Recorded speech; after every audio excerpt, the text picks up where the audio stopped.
Kita ketemu lagi setelah hari apa kemarin? Jumat toh. Jumat. Nanti satu lagi kuliah mau hari apa? Tadi saya tanya Mas Tri, Sabtu pagi jam 7, tapi ternyata ada booking Pak Ahmad Edi. Jumat sore lagi jam 3. Pokoknya jam kuliah saya itu kalau nggak pagi sekali, sore sekali. Sampai tanggal berapa sih kalian blog ini? Sampai bulan Januari. Oke, nanti kita lihat aja ya. Oke, kita akan main-main tentang apa ini? Siapa pernah vertigo? Saya nggak akan nanya keluarga kalian. Kalau vertigo untuk umur berapapun pasti pernah kena. Siapa pernah vertigo? Banyak mesti. Kalau pas mau ujian belajar sampai malam pagi-pagi mesti vertigo duluan bangun tidur biasanya. Ya kan? Oke, vertigo. Salah lagi. Nah, apa itu vertigo? Vertigo adalah asalnya dari kata verter yang artinya berputar ya. Dan itu bisa berputar itu adalah sekeliling kita atau kita sendiri yang berputar. Jadi rasanya seperti itu. Dan biasanya ada yang khas lagi dari vertigo. Kok nganggo kira enak ya? Lupa saya. Kalau ngajar harus lepas.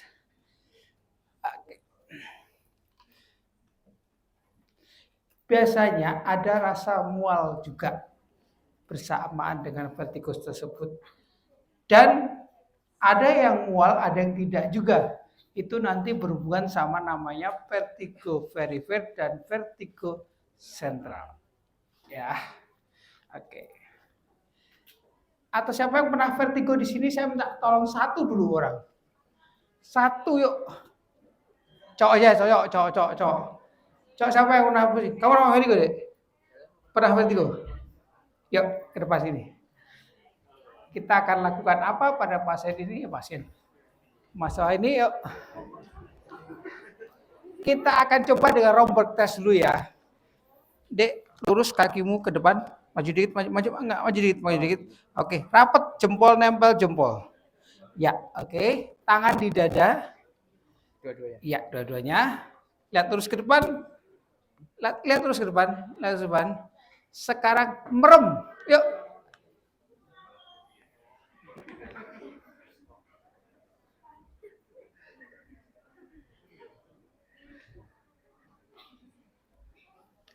Oke, cukup. Berarti dia lagi nggak vertigo ya? Benar kan? Lagi nggak vertigo kan? Ya, oke. Nah, dulu. Itu nanti saat yang saya cobakan kalian, saya minta kalian maju adalah tes seperti akan kelihatan nanti dari 6 orang siapa yang akan kelihatan vertigo ya. Oke. Ya, selain vertigo tadi, ada banyak organ yang terlibat dalam kondisi keseimbangan kita, terutama di daerah telinga yang pertama untuk mengetahui jenis vertigo yang bersifat perifer. Dan juga ada nanti yang bersifat sentral, yaitu di cerebellum, pusat keseimbangannya. Nah, etiologinya. Jadi, vertigo itu ada yang berdasarkan keadaan lingkungan. Siapa yang sering mabuk kendaraan? Ada nggak? Zaman sekarang kayaknya nggak musim deh. Mabuk kendaraan tuh nggak ada ya. Rugi. Atau ada yang mungkin nggak suka naik pesawat sehingga harus naiknya kereta atau mobil? Ada loh. Dosen kayak gitu ada loh. Dia nggak bisa pergi kemana-mana, bisanya cuma ya Jawa, Sumatera, Bali karena bisa lewat darat. Kalau lewat udara dia nggak bisa. Naik kapal paling nggak. Ada yang seperti itu. Jadi motion sickness itu berdasarkan posisi dia berada. Bisa dia naik ke gunung, dia nggak akan bisa. Dia akan berhenti pada titik tertentu di mana dia akan merasa pusing. Itu juga menghambat orang yang suka pecinta alam. Obat-obatan, drug, alkohol, itu juga menjadi penyebab vertigo. Kemudian yang kedua, kelainan sirkulasi.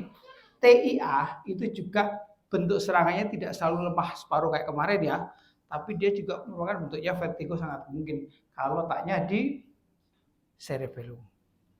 Kemudian kelainan telinga, ada labirinitis, peradangan saraf vestibuler, penyakit Meniere, Kemudian susunan saraf pusat, trauma, epilepsi, dan infeksi ini menjadi penyebab vertigo yang mungkin terjadi pada manusia. Ya.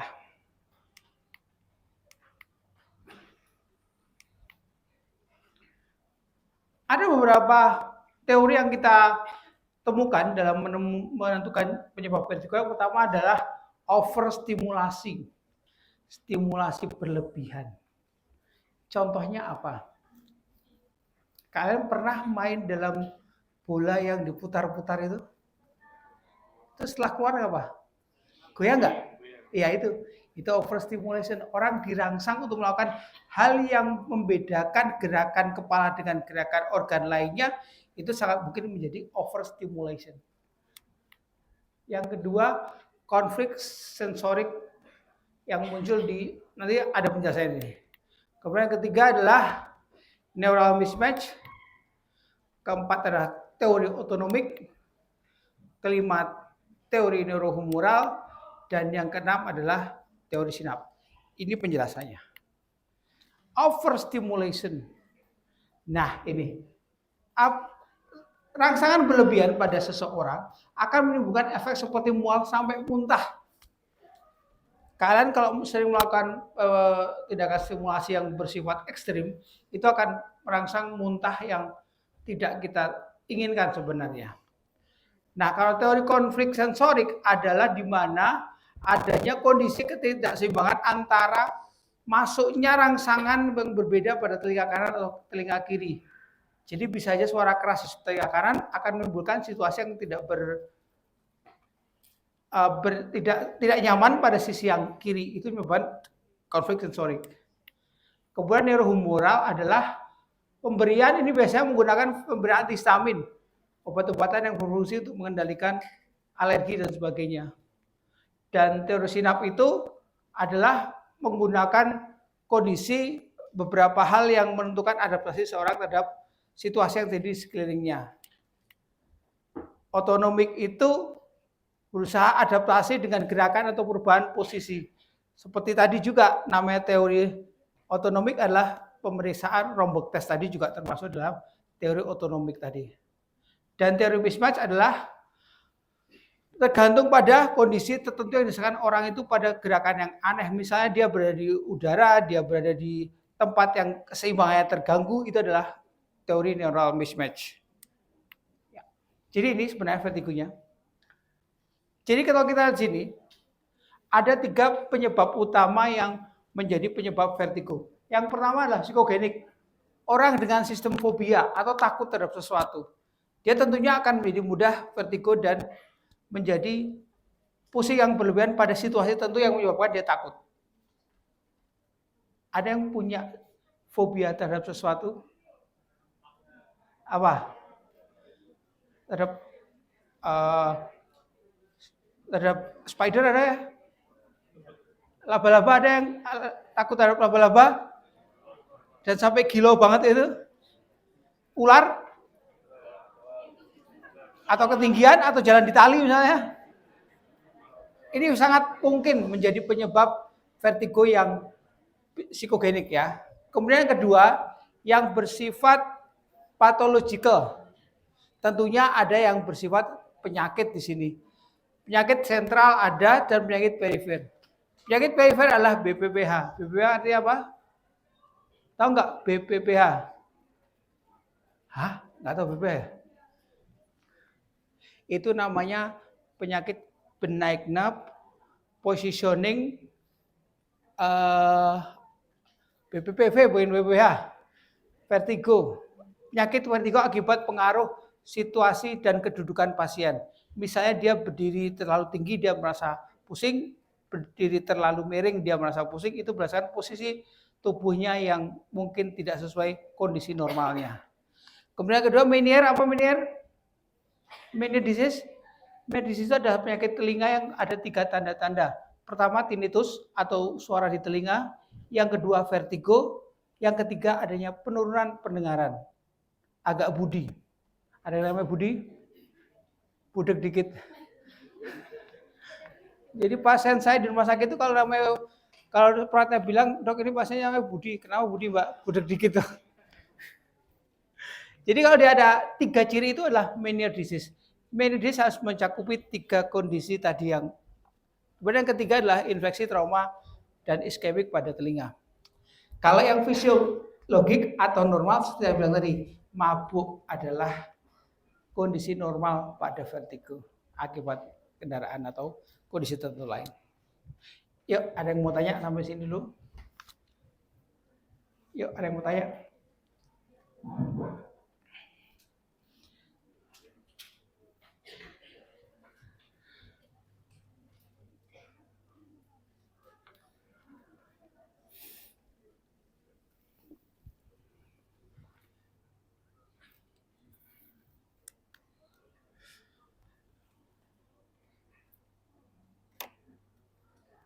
Nah, ini kita lihat ada beda antara vertigo vestibular dan non vestibular. Yang non vestibular itu artinya dia tidak ada rasa berputar, hanya melayang. Jadi ada dizziness, ada vertigo. Dizziness itu rasa pusing yang tidak terlalu memutar, tapi ada gangguan keseimbangan kayak Anda naik kapal. Ya, kalau yang vestibular itu adanya berputar yang hebat sampai kalian merasa mau jatuh dan seperti mau dilempar ke sana ke sini, itu adalah vestibular. Jadi sifatnya di sini ada rasa berputar dan rasa gangguan keseimbangan. Bedanya yang vestibular sama non vestibular ya. Kemudian serangannya episodik, continue untuk yang non vestibular. Kenapa di sini? Mungkin nanti bedanya adalah pada saat kita melihat beda antara vertigo sentral sama perifer. Itu juga membedakan bentuk serangannya. Yang itu bisa menjadi ciri pasien tersebut. Contoh yang kemarin saya bilang, gerakan di kepala. Yang bunyi gini, klak-klak ada gini. Sampai nekan kepala sampai nggak bisa balik lagi. Itu adalah perangsang munculnya gerakan vertigo vestibular. Memang ada yang muncul, ada yang enggak, tapi munculnya sekitar 2 atau 4 tahun kemudian nanti. Sekarang cirinya nggak akan ada pada kalian sih. Tapi nanti 4 tahun lagi mungkin ada. Nah ini juga pencetusnya tidak selalu bisa diperhatikan kalau vertigo vestibular. Tapi yang non vestibular itu biasanya karena rame, lihat keramaian yang muncul pada perjalanan itu adalah non vestibular, sangat mungkin terjadi seperti itu. Nah, ini yang beda antara vertigo, perifer, dan sentral. Apa cirinya kalian lihat di sini? Intinya telinga kan? Jadi kalau orang vertigo kadang nanya ke dokternya.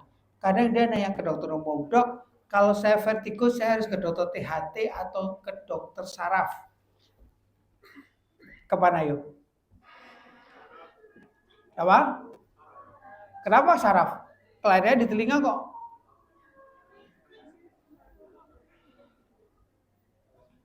Sebenarnya deh, kalau kita lihat pasien dengan vertigo itu idealnya memang ke saraf karena yang dilakukan diperiksa itu adalah mekanisme persarafan yang menyebabkan pasien itu vertigo, bukan ke arah organik dari telinganya.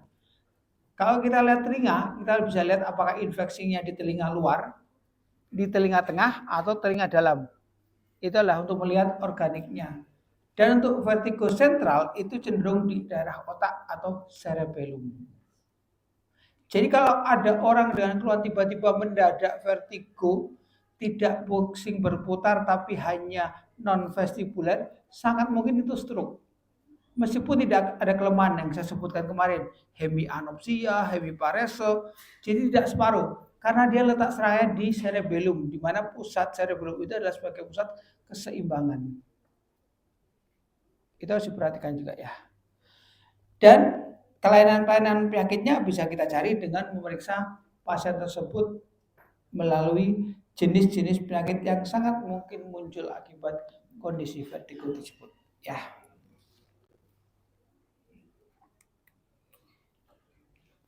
Ini perbedaan antara vertigo perifer dan sentral. Coba lihat derajatnya. Yang perifer itu lebih berat dibandingkan sentral yang ringan. Berat itu artinya apa? Serangan vertigo perifer itu memang dilakukan atau dialami pasien dalam situasi yang sangat berat. Pusingnya berputar, kemudian sampai mual muntah, kadang pasien nggak bisa bangun dari tidur.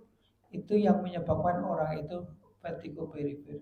Kalau sentral, pasien masih bisa jalan. Nggak ada rasa pusing yang berputar yang hebat karena dia sifatnya non apa tadi? Non vestibuler kan, dan dia tidak ada mual muntahnya sama sekali karena letaknya di cerebellum. Jadi ini harus kalian lihat sebagai kondisi yang membedakan antara perifer dan sentral. Apalagi umurnya kalau di bawah 30 tahun sangat mungkin itu perifer atau sentral? Perifer. Pasien saya yang datang yang mondok, pasien usia 17 sampai 25 tahun perifer semua. Memang itu perifer. Perifer semua bagusnya apa? 3 hari kemudian sudah sembuh, sudah seger lagi. Kalau pasien itu sentral, nggak akan sembuh selama seminggu, 2 minggu perawatan, nggak akan sembuh. Hanya berkurang gerakannya, berputarnya ya. Jadi tanda-tanda ini harus dilihat sebagai kondisi yang khas pada vertigo. Yuk, ada pertanyaan? Saya duduk sini bukan mojok loh, karena saya capek agak. Yuk, apa? Ada tanya? Yuk, silakan. Soalnya nanti mau ngetes kalian, saya harus berdiri nanti soalnya. Jadi sekarang istirahat dulu aja. Gak ada daftar namanya sini ya, Dek? Gak ada daftar namanya ya? Tahun lalu sebelum pandemi itu masih ada daftar nama. Mahasiswanya banyak banget tantangannya. Oh, sekarang pakai fingerprint ya? Ah iya, Dek. Boleh. Oke, ayo. Nah, ini yang kita lihat vertigo berdasarkan gejala. Ada vertigo akut, ada vertigo kronik, ada vertigo paroksismal. Apa itu semua? Nih. Vertigo akut adalah vertigo yang munculnya mendadak dan berangsur-angsur berkurang tapi tidak bebas total. Jadi bisa karena cedera, bisa karena infeksi, bisa apa? Viral, ini adalah vertigo akut. Vertigo kronis adalah menetap lama, konstan tidak ada serangan akut. Jadi dia vertigonya lama banget, tapi bukan kondisi yang akut. Kita lihat di sini hampir dikatakan hampir semuanya adalah vertigo sentral. Ya, dilihat ya. Paroksismal adalah vertigo yang munculnya beberapa menit atau hari, hilang sempurna, bisa baik. Jadi kalau ada pernah vertigo dan hilang sempurna, Anda adalah anggota vertigo paroksismal. Ya. Dan jenisnya adalah seperti sindrom Meniere, ada tanpa kelainan, ada epilepsi, ada positioning, perubahan posisi. Bisa saja saat kalian duduk tiba-tiba nengok ke belakang itu vertigo bisa saja. Itu bukan karena pengaruh badan jenengan, tapi leher jenengan yang menoleh itu menyebabkan vertigo. Kalau kalian mau nyoba sesuatu yang ekstrim, misalnya 2 orang dengan menoleh cepat dibandingkan orang yang menoleh pelan-pelan dilakukan 10 kali, mesti akan muncul yang menoleh dengan cepat selama 10 kali vertigonya dibandingkan orang yang dengan pelan-pelan. Ya.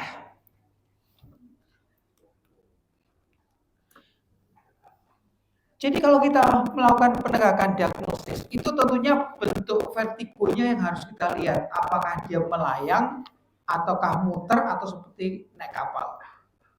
Kemudian keadaan yang memprovokasi tubuhnya, apakah posisi kepala, atau tubuh, atau ketegangan.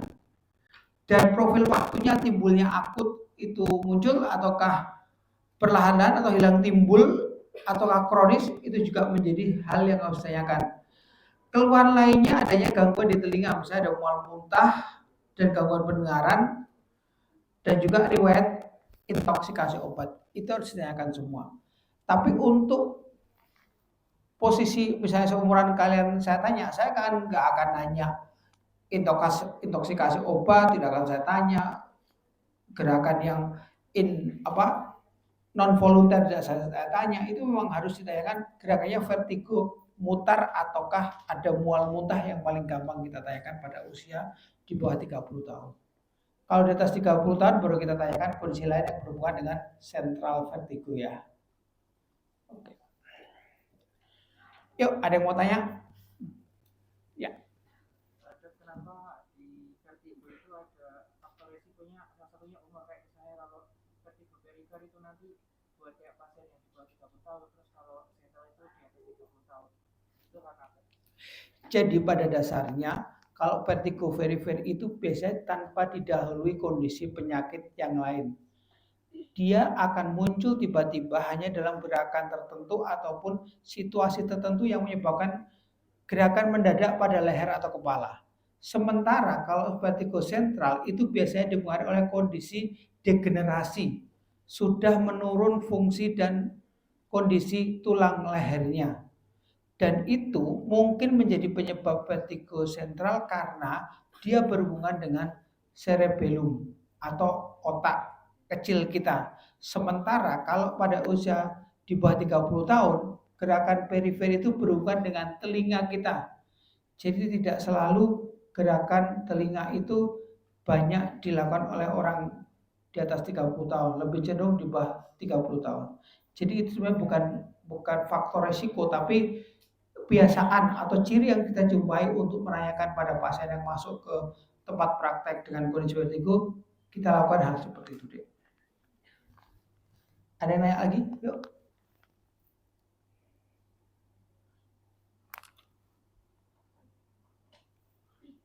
Oke.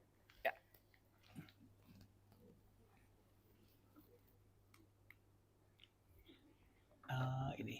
Ini tadi yang Romberg.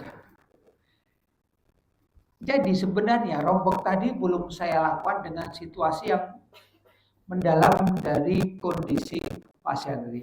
Jadi pasien dengan kondisi kaki tertutup tadi itu untuk menjaga keseimbangan pasien tersebut. Sebenarnya kalau dia dengan mata terbuka sudah goyang hebat banget, itu sangat mungkin itu vertigonya sentral. Tetapi kalau dia diminta berdiri, mata belum ditutup, nggak goyang biasa saja, dan baru bergoyang setelah ditutup, itu sangat mungkin vertigo perifer. Jadi kemudian setelah itu, kalau kita lakukan namanya 2 langkah 3 langkah ke depan, itu juga menjadi pertimbangan yang menunjukkan pasien itu mempunyai vertigo perifer atau bukan.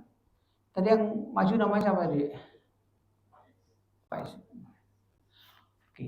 Sekarang kita tes 4 orang. Cewek sebelah sini, cowok sebelah sana ya. Oke, kita rombok lagi, nanti kita akan mencari 1 orang Jogja, turun yuk. 1 orang Jogja yuk. Kita kan biar Bhinneka Tunggal Ika kok kita kok. Yuk. Cowok Jogja yuk. Cowok Jogja yuk. Maju yuk. Terus yang kedua, cewek Medan ada nggak? Cewek Medan? Ayo.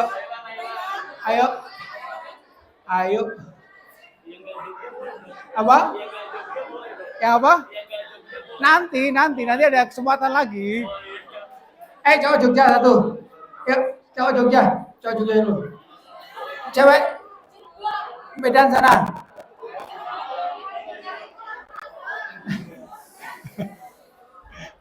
Yang orang Maluku mana? Maluku. Sini. Ayo. Orang Maluku mana yuk? Orang Maluku sini, 1 lagi cewek. Cirebon mana Cirebon? Cewek Cirebon ada? Yuk, cewek Cirebon sama cewek Medan sini. Cowok Jogja sama cowok Maluku sini. Ayo gak apa-apa. Kita akan tes. Saya akan lihat. Sini. Sini ya. Ceweknya mana? Cewek putrinya mana putrinya? Ayo. Sini. Kamu sini. Enggak, hadap sana ya. Gini. Oh, iya. Yuk, kamu geser sana. Nah, kamu sini yuk. Ya. Yang mana yang putri mana? Ah, Cirebon sini yuk, ayo. Ayo. Ayo. Sebenarnya berdirinya harus 1 menit ya, harus 1 menit. Terus satu lagi yang dari Medan ada nggak? Nggak ada. Kak dari Singangel lah. Cewek Palangkaraya ada nggak Palangkaraya? Oh, ada kan? Yuk, sini, ayo. Nggak apa-apa, kamu sebelah sini. Kamu nggak maju sini. Sini ya. Sini, hadap sana juga. Hadap sana. Sini yuk. Oke. Jadi seperti tadi si Faiz tadi ya. Kalian rapatkan kamu agak sana. Oke, rapatkan jempol Anda ke jempol yang lain, kakinya. Tangan di dada. Oke. Tapi nanti kalau merem-merem betul ya, kita kan 1 menit dilakukan. Nanti kalau saya minta berjalan ke depan, jalannya gini nanti. 1, gini ya. 3 langkah atau 4 langkah nanti ya. 4 langkah ya. Harus nempel seperti itu. Dan ke arah garis. Dan kamu harus arah garis sih. Paskan garis yuk. Oke. Paskan garis. Oke. Kita sebelah sana dari atas. Ya, dadanya dulu ya. Merem 1, 2, 3. Yuk, merem.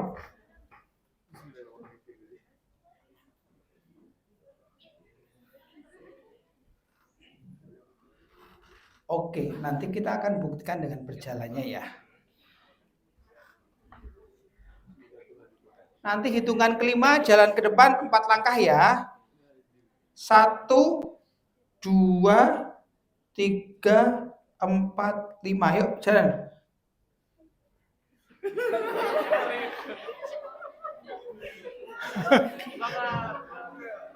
Dah. Op. Dah. Udah. Oke. Ternyata. Udah. Ternyata yang Palangkaraya agak bingung jalannya ya. Kenapa? Pusing ya? Kenapa kok kamu jalannya ragu-ragu? Kenapa? Mesti ada hal yang menyebabkan kamu ragu-ragu loh. Dah kembali lagi. Jadi hal seperti itu sangat mungkin memang menjadi rangsangan pada seseorang yang memeriksa seorang pasien yang vertigo. Kita melakukan jalan ini untuk melihat kemampuan pasien itu bisa mengarah pada sisi kelurusan garis yang kita minta tadi ya. Tampaknya emang kalau kamu pernah vertigo nggak ada yang orang Palangkaraya tadi? Nggak tahu, nggak pernah pusing. Pernah kan? Yang tadi pernah pusing yang Jogja? Jogja pernah pusing? Pernah pusing? Enggak kan? Pusing pernah? Pusing mutar-mutar gitu? Sampai mual muntah? Yang Maluku? Enggak toh? Enggak. Memang akan kelihatan. Nanti ada satu lagi yang lebih khas lagi. Ya, oke. Ini memang biasa kita lakukan pada pasien yang masih mampu berdiri atau duduk. Karena pada pasien vertigo tidak semua pasien itu bisa bangun. Saat serangan pertama dia hanya akan bisa tiduran dulu di kasur. Ya. Tandem gait tadi yang saya lakukan adalah satu langkah ini. Nah ini, langkah ini loh ini. Ini yang saya bilang miring atau enggak. Ini adalah garis yang menunjukkan seberapa kemampuan atau kelurusan dari orang itu berjalan. Kayaknya tadi yang Palangkaraya memang ragu-ragu dia. Dia jalan dengan mungkin karena mata tertutup dia sudah goyang dulu sehingga untuk berjalan pun akan merasa tidak nyaman. Ya. Oke. Hal yang perlu kita lakukan adalah post pointing test. Bisa kita dengan menggunakan jari ataupun tangan kanan kiri seperti ini, atau kita lakukan yang seperti ini. Kita akan lakukan yang Unterberger. Orang mana lagi ini ya?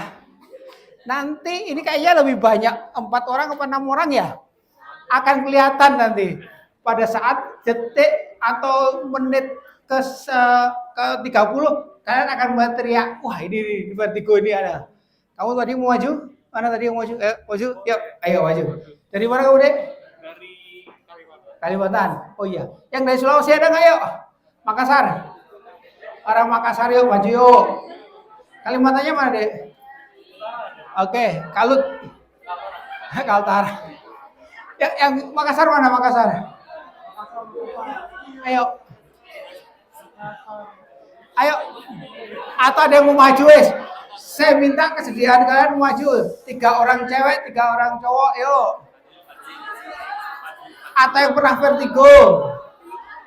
Yuk, ini akan memberikan gambaran kalian itu vertigo atau enggak. Yuk. Ya salah, panggilnya temen lu. Udah dia milih aja deh, 5 orang lainnya kamu milih 2 cowok, 3 cewek. 2 cowok, 3 cewek, 2 cowok. Sebutin aja. Ada mau maju sendiri ya pilih lah. Ya ayo maju. Ayo maju. Ayo maju ke bawah. Acaranya 1.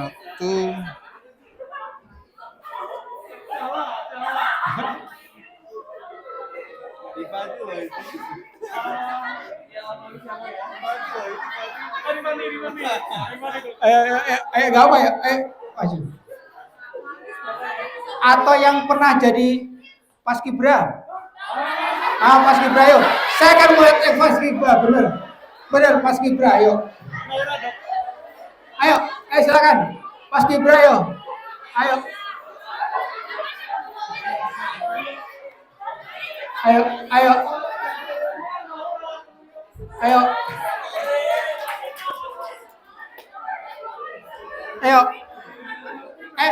Biar segera kita bisa lakuin ini.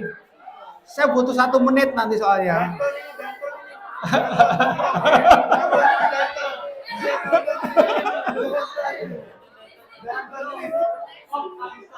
Ayo. 3 lagi yuk, 3 yuk. Dek, kamu sini. Tempatkan dalam satu kotak 4 kotak ini ya. Nah, kamu sih sebelah sini tempat saya. Nih, oke. Lurus kakinya ya. Ayo maju lagi yuk, ayo. Biar bisa kita mulai. Yuk. Ayo, oke. Ayo, oke, coba lagi. Ayo, Gi, silakan Gi, ayo. Satu lagi cowok. Siapa ya? Ari.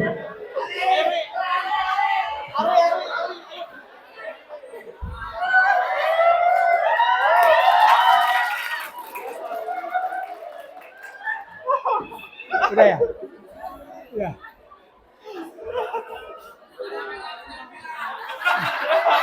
Sini. Kamu di tempat saya sini ya. Kamu geser semua deh. Geser lagi, sampai sana. Satu lagi, Pak. Jadi kalian menempati 4 kotak ya. Geser lagi. Geser sini. Jarakin 3 kotak dengan sampingmu. Sini. Ya, oke, 4. 2, 3, 3, oke. Jadi kalian berada dalam 4 kotak ya. Saya minta kalian nanti merem, mata ditutup, tangan di depan.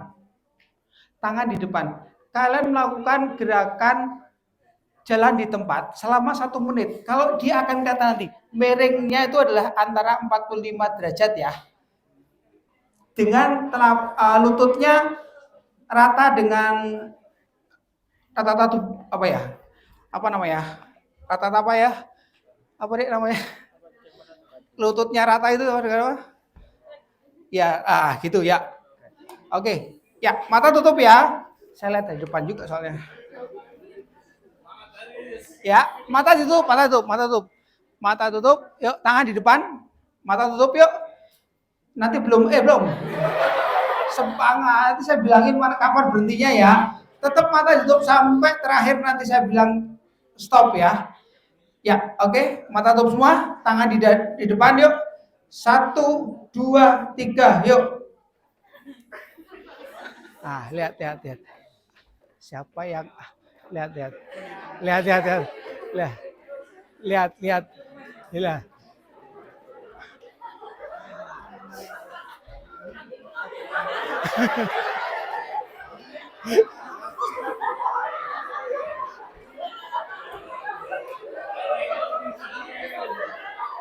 Tiga puluh detik lagi. Ayo nggak boleh merem dong, ya.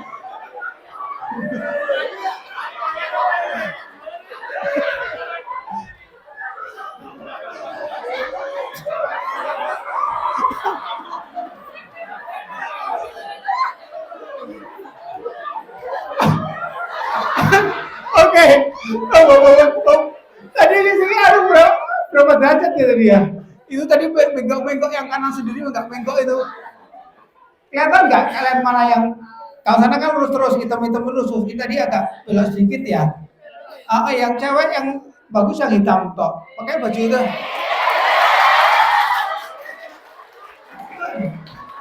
Jadi yang ini sama nama udah.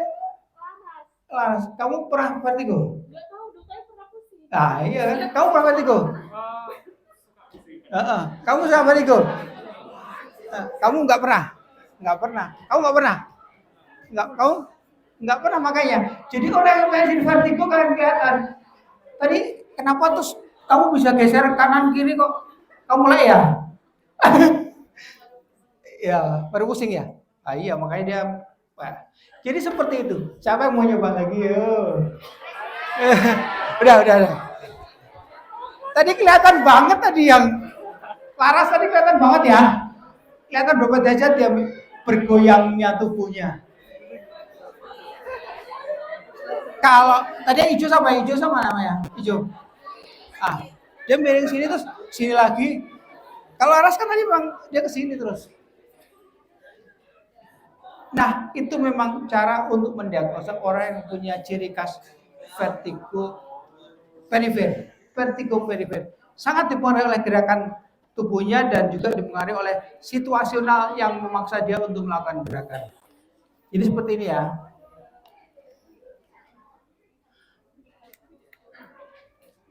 Ini juga ada lagi untuk melakukan gerakan, tapi jarang saya lakukan pada pasien karena dia sulit untuk membuat gerakan bintang seperti ini. Kemudian yang kedua adalah namanya untuk melihat vestibular, itu pasien ditidurkan dengan tidak menyentuh alas tidurnya, kemudian ditekukkan kanan kiri, kemudian diluruskan ke atas tuh melihat vertigo atau enggak. Oke, ini yang benigna. Jadi untuk pemeriksaan juga jarang vertigo itu pada perifer kita lakukan pemeriksaan dengan menggunakan alat karena memang dia tidak bisa sensitif dengan alat apapun. Tapi kalau sentral, gunakan CT scan untuk menilai cerebellumnya seperti apa. Itu yang harus kita lakukan. Yuk, ada pertanyaan dulu sebelum saya lanjutkan lagi.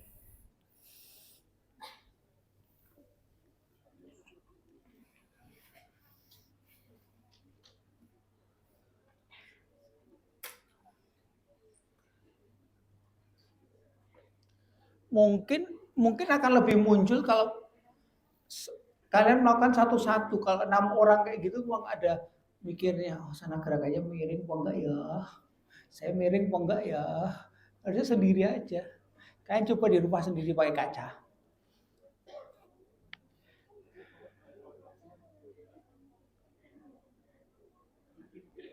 Yuk, ada pertanyaan? Vertigo itu kalau perifer itu biasa.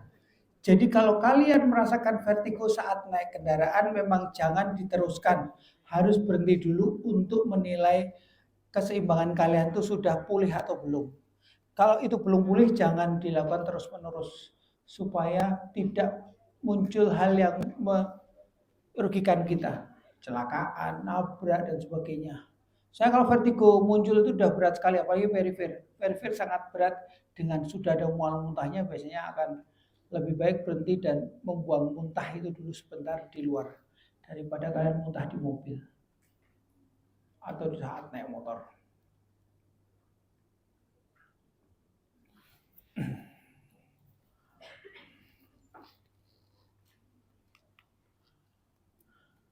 Jadi untuk terapi sendiri ada pengobatan kausal atau penyebabnya, simptomatik atau gejalanya, kemudian pengobatan rehabilitatif. Ini, jadi kebanyakan vertigo tidak diketahui penyebabnya. Jadi saya bilang tadi Dek, yang kamu tanya tentang leher, bagaimana, kenapa usia 30 kok cenderung ke leher, itu memang karena bukan pengamatan atau penilaian yang dilakukan oleh peneliti tertentu. Itu pengamatan saya terhadap pasien-pasien praktek saya. Itu yang saya nilai. Dan vertigo pasien saya rata-rata dari yang kontrol itu paling tidak 5. Pasien vertigo itu 5. Jadi saya mengamati dari situ memang gerakan leher yang menjadi penyebab kondisi vertigo. Dan vertigo itu ada hubungannya dengan cervical syndrome atau kondisi seperti leher kaku ataupun leher sulit digerakkan itu juga menyebabkan vertigo. Jadi kalau diketahui penyebabnya sebenarnya pengobatan kausal ada yang pertama, obat untuk terapinya yang pertama. Kalau simptomatik ya untuk melihat gejala berputarnya yang diobati. Apakah berputar itu berat sekali sampai mual muntah ataukah hanya gerakan yang non vestibular yang hanya melayang dan menyebabkan posisi goyang saja. Biasanya obat-obatan vertigo itu ada banyak, cuman yang biasa diberikan oleh dokter itu adalah kelompok flunarisin atau betahistin. Dua-duanya sangat bagus untuk vertigo, tapi ada kecenderungan kalau kita lihat pasien itu namanya vertigo perifer, kita gunakan betahistin saja cukup. Tapi kalau sentral, gunakan flunarisin tapi lebih baik dikombinasi dengan betahistin. Bisa 2 kali atau 3 kali pemberian obat-obatan tersebut.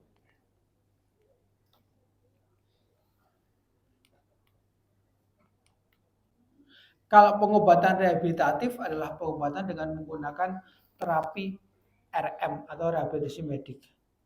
Ya.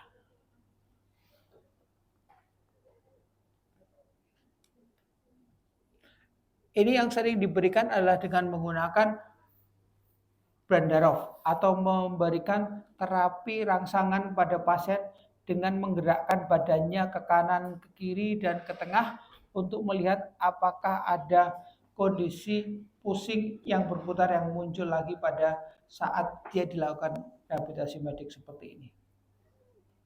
Ya.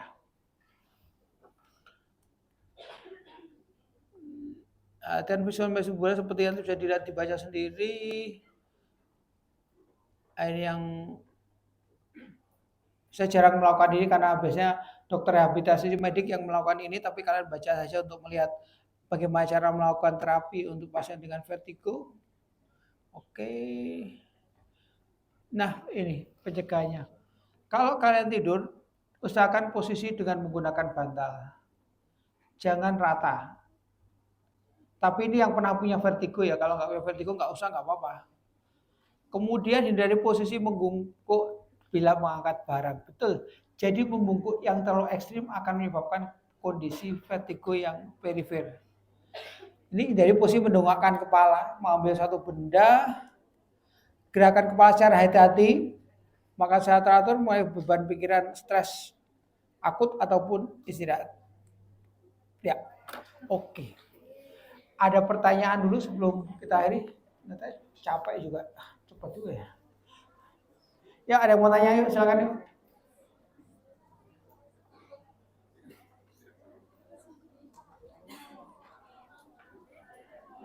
Atau saya pinter ya, ngasih kuliah sore wis dong ngantuk kafe ya.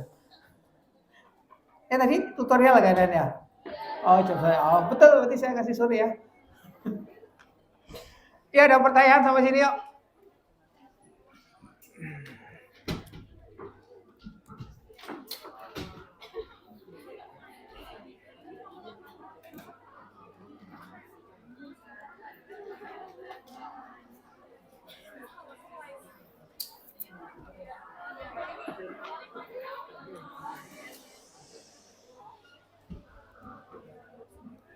Yuk, ada yang mau tanya sebelum saya akhiri?